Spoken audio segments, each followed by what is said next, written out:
Hi travelers, Jeanette Entropire here with one of the many bits of bonus content that we here on staff at the AU have been releasing to pregame our second season. If you haven't listened to the previous installments already, I highly recommend that you do before watching this, as spoilers abound. But if you choose to watch anyway, might I recommend you check out the rest of the show afterwards? Who knows, after this maybe you'll be so intrigued you'll simply have to give it a listen. In this video, I'll be talking about 4 song selections from the carefully crafted soundtrack of this AU, As the Sun Rises, aka the Spotify playlist I've curated with the help of SJ and Buttons for maximum sickness. Link in the description below. Give it a like if you'd like, and me a follow if you don't mind the shameless promo. I'll be discussing each song's lyrical meaning and how I feel it fits into the AU, whether it's about Buddy or Vespa or both, its episode, etc.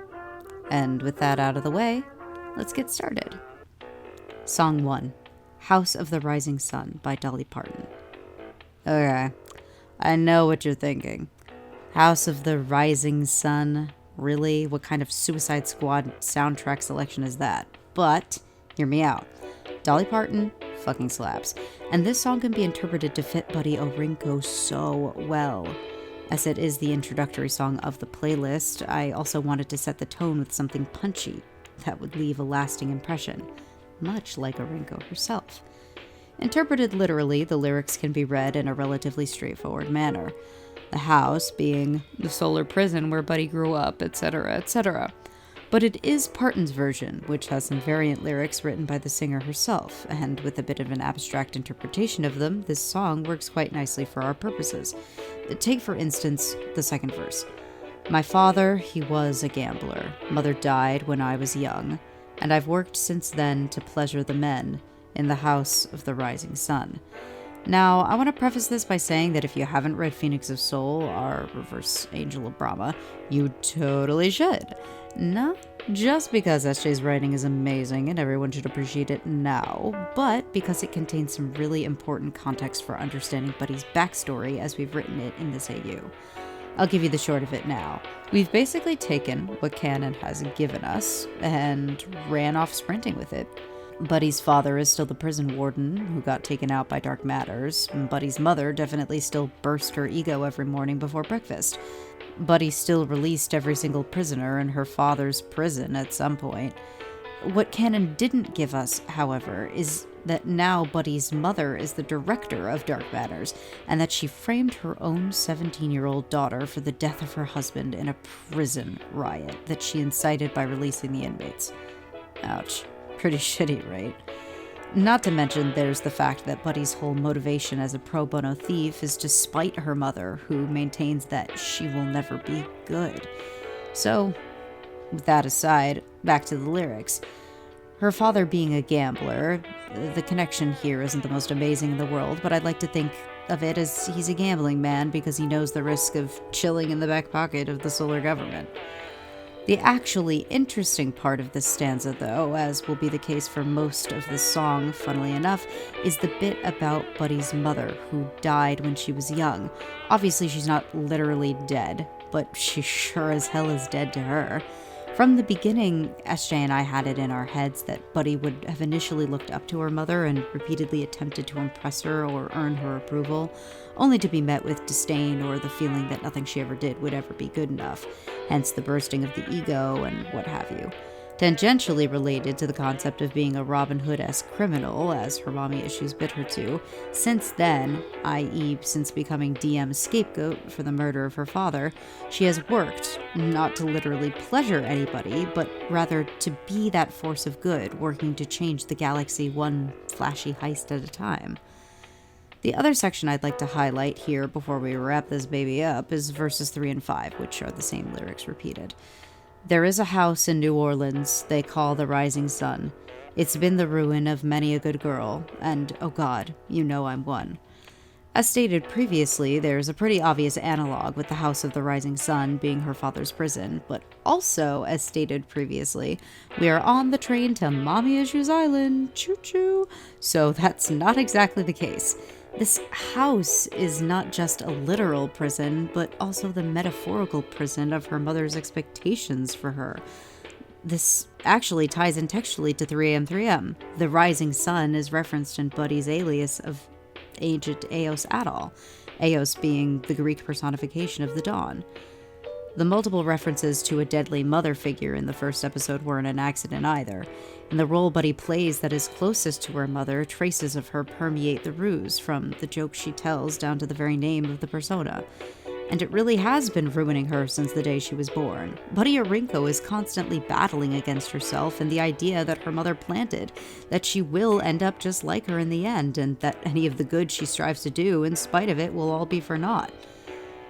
But to wrap up this analysis of the song, there's also an added element that I like to think of here that ties into Phoenix of Soul, when Vespa actually gets to experience firsthand what happens the day of the prison riot. And that is that following 3am 3m, Vespa had done extensive research into Buddy, knew how she entered into the world of crime, various heists that she's pulled, etc., but she doesn't actually know the truth of what happened. Much like with the lyrics of this song, interpreted literally one way, but abstractly and perhaps more fittingly another, Vespa's preconceived notions of Buddy that she holds all through Season 1 are shifted as she is given insight and a new perspective by finally being allowed into Buddy's head. Song 2, Through Her Eyes by Alice Bandy. If you've never heard Alice Bandy's stuff before, do yourself a favor and give it a listen, okay? Just, mwah. I chose this song in particular because of the way it tracks Vespa's perception of Buddy's morality versus her own and her frustrations working with her through Railroad Scamble. Something that SJ and I have talked about before in our first Q&A was the idea of Vespa's compassion fatigue.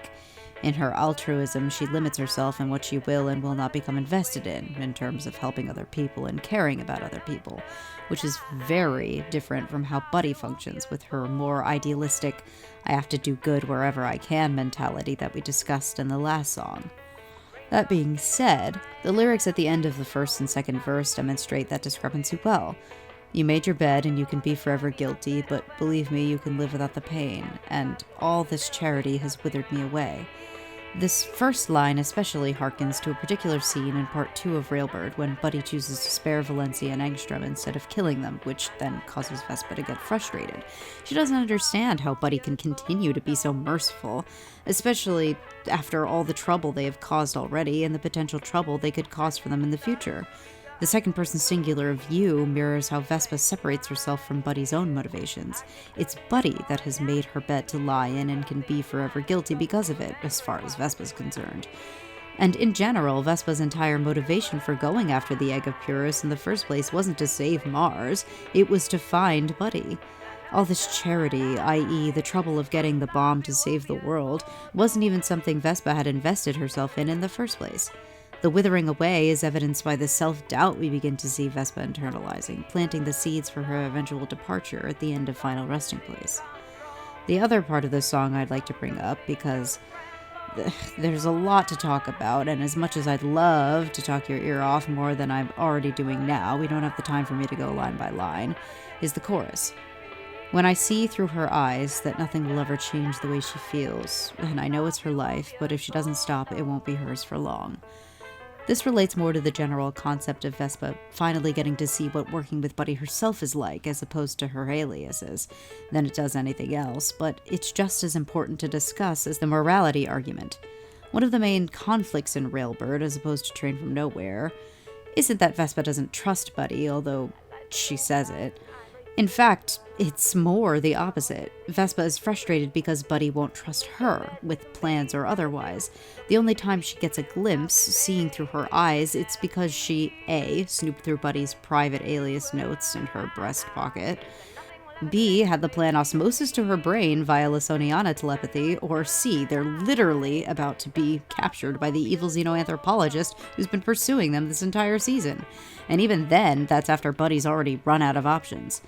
Vespa tries so hard in the episode to prove to Buddy that they're working together, to the point of their breakdown argument in the bathroom. But every inch she gains in this episode leads to Buddy taking her own heroics a mile more. Nothing will ever change the way she feels regarding her righteousness and morality, to the point of fatality. Even the last two lines, Vespa is as superstitious as she is paranoid, and at the end of the episode she knows that even if they do stop miasma, Buddy's life won't be hers for long. There's a kind of premonition in the thing, which foreshadows Buddy's eventual self-sacrifice at the end of Final Resting Place, and it is this and all of the above compounded that make this song perfect for Vespa's perspective in Railbird's Gamble. Song 3, Running Up That Hill, A Deal with God by Kate Bush. I was introduced to Kate Bush through a dear friend who is actually trying to convince me to do a Babushka cover album in which it's just the one song, but I sing it in different voices. Hi, Annalise. But I never would have thought that interaction would have led me to discovering this song for the playlist. I mean, it's perfect for both Phoenix of Soul and Final Resting Place. It can be from both Buddy and Vespa's point of view. The thing contains multitudes. Fittingly, though, the first thing I'd like to talk about is the first verse and how it relates to Phoenix of Soul. It doesn't hurt me. Do you want to feel how it feels? Do you want to know? Know that it doesn't hurt me. Do you want to hear about the deal I'm making? The comparison here is pretty self-explanatory, with the Lysoniana capsule giving Buddy telepathic powers, and keeping in mind the torture that Miasma put Vespa through to test those powers.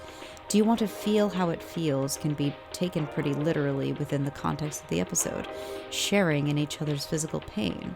But the thing I love most about what we've done with the growth in this AU is that since Buddy uses it more aggressively than Juno did, its powers have surpassed what is shown in canon. Thus, we have the dual perspectives of the episode, Buddy and Vespa, Vespa and Buddy, by virtue of the advancement of the Lysoniana capsule's telepathic capabilities, can share in each other's emotional pain and history too. Their respective journeys into each other's memories answer and pose a lot of questions. The vulnerability that Vespa, and especially Buddy, allow in this episode, giving Vespa insight into the deal she's made with herself to surpass her mother's expectations for her and defy what she has prophesized, and the truth that has been so difficult for her to give throughout the course of the previous episodes. It's all perfectly encapsulated by Bush's lyrics. Even the second-person framing, again, poses questions that only the other's experiences can answer. But this song is far from a one-trick pony, oh no.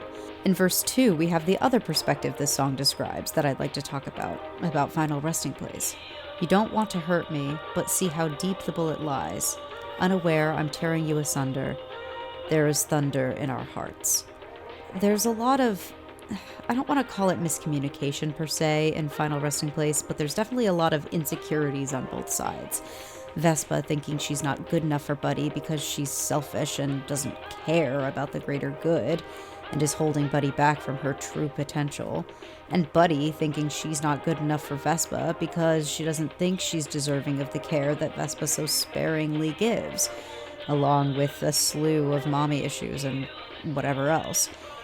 There's a lot of slow build in this episode and the previous ones that lead to Vespa's departure at the end. The moments of doubt and frustration in Railbird, Buddy's backstory in Phoenix of Soul, and, of course, her self-sacrifice versus Vespa's self-preservation facing Miasma and the bomb. The last point especially echoes Vespa's own words with the last line in this verse. Obviously, neither of them mean nor want to hurt each other. It's just their natures and how they haven't really learned how to navigate each other and compromise yet. But the bullet lies so deep, it really is only a matter of time before Vespa has to leave to, have a season alone of personal growth. It's just too bad that, neither is really aware of what the other is doing, least of all Buddy, and for being the one who realizes that she has to leave, Vespa only really figures it out after they've already slept together and confessed their love to each other. Thunder in our hearts indeed. The last point I'd like to make is in reference to the chorus of the song and how it encapsulates the perfect storm that is the cocktail of issues and misunderstanding, the push and pull of Buddy and Vespa's relationship in Phoenix of Soul and Final Resting Place. If I only could, I'd make a deal with God and get him to swap our places. They are constantly attempting to save each other from everything, but in the end, the thing that they can't save each other from is, well, themselves. Song 4, Did It to Myself by Orla Gartland. Last, but certainly not least, we have Did It to Myself. I have this self-imposed rule when making playlists that I have a 2-song limit when it comes to tracks by the same artist. But let it be known that Orla Garten's music is literally so perfect for this AU, I briefly considered breaking that rule just so I could have more. That being said, this is definitely my favorite of her songs for the AU, and it was actually one of the core songs that began this playlist in the first place. Though the only note I gave myself before actually writing this analysis was lesbianism, but like, with an I screamed to this while doing 70 on the Parkway at 12 a.m. kind of way. So that should tell you enough about the type of way this song makes me feel. But even just the title and refrain, I know I did it to myself, is so fitting for Vespa's mentality coming out of, shocker, Final Resting Place. Well, strap in, because this analysis is bound to be a lengthy one. We're going to break this down into 3 parts. Selections from the first verse, second verse, and last verse. This first verse deals with the aftermath of Vespa's feelings after she leaves Buddy alone in the bed. The second deals with her reasons for leaving as supported by her actions in Phoenix of Soul and Final Resting Place. And the last, we'll get to that later. Did It To Myself begins with a rather long verse, and we'll break it down by groups of 4. I woke up to an empty bed. I took a walk to clear my head. I wish you were there instead. But then I shook it off. Obviously, this is post-Final Resting Place, how Vespa feels after making that decision, leaving Buddy. She wishes she were there. She wants so badly to be selfish in that moment, but instead she chooses to leave so that Buddy can go out and do great work across the galaxy without her. The next 4 lines, what the hell did I used to do? I'm even starting to speak like you, and now you're living in my memory. There is this idea that in season 2, which obviously not a lot of that is actually going to be written out in episodes or otherwise, that Vespa grows and changes much like Juno does in season 2. That's the reason why he left. He was whatever. He's Juno. But this idea of Buddy lives with her even if she did have to leave. The second verse, your personality split in 2. I fell in love with a half of you. And when you told me what you went through, I couldn't brush it off. The personality split in 2 is a little bit more difficult to pin, but the way I like to interpret it is that Vespa has fallen in love with so many sides of Buddy. The aliases, Aosadol, Lux Rose, the Buddy Orinko that has these crazy plans and contingencies and will spare people who maybe don't deserve it to keep with her moral code and whispers to you late at night when no one else can hear in a voice so vulnerable that you have to leave. That's what that I fell in love with half of you kind of means. And when you told me what you went through, I couldn't brush it off. Vespa becomes very hung up with not only Buddy's backstory in Phoenix of Soul and how she interprets that tragedy, how she was scapegoated, and the relationship with her mother, but also how she self-sacrifices in Final Resting Place. She can't brush off that Buddy was ready to throw her entire life away to save the world, let alone Vespa. The next 4 are, I wonder what you're doing now, defeats the point of shutting you out. And my part of London feels so haunted. You gave me a power that I never even wanted. And this goes back again to, I guess, literally you can talk about how the power that she never wanted was the Lysoniana capsule, seeing into Buddy's head and being able to touch the most hidden parts of her and see where she really comes from. But I also like to think of that power that Vespa didn't want is the power to care about people past just what she's being paid for. And we'll see that more in The Sudden Dawn. Of course, I wonder what you're doing now defeats the point of shutting you out. And her part of London, Hyperion City, feels so haunted. She's constantly thinking of Buddy, even though she's the one who left her behind. Defeats the point of even leaving, but she had to for character growth. And last but not least, this is really the killer of this song. Of course, before this, you get the crazy, like,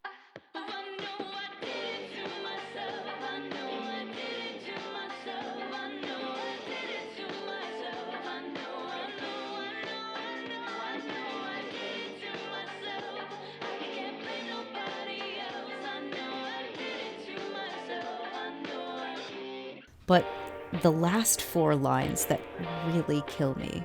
You said answer honestly, and I went with option B. I lost you and you lost me. I can't shake it off. This directly corresponds with Buddy and Vespa's conversation in that hotel room when Buddy asks her if she truly does want to stay. And Vespa answers yes, because she does. She is answering honestly, but that option B, she decides to leave, even though she wants to stay. And of course, losing her and her losing Vespa, it kind of goes back to what I talked about with running up that hill. There's these reciprocal mistakes that they're both making. They lost each other when Vespa made that decision. But as was stated previously with the refrain, the title, I know I did it to myself, it is truly Vespa's fault for taking that initiative and leaving without a word. Oh, that's a wrap. Please let me know what you think of this video. If any of my characterizations were off, even though I did write the damn thing with SJ. But also let us know if you'd like to see more content like this come season 3, because Lord knows I can always talk about my song choices for playlists. Oh No by Marina is a buddy song. But yeah, please be sure to check out our socials, subscribe to us on YouTube, hit the notification bell if you're crazy, follow us on Twitter, and check out our scripts on AO3. As always, Reverse AU is produced by myself and SJ, with all love to the original characters and concepts by Sophie Takagi Kaner and Kevin Vibert. I hope you enjoyed, and happy travels!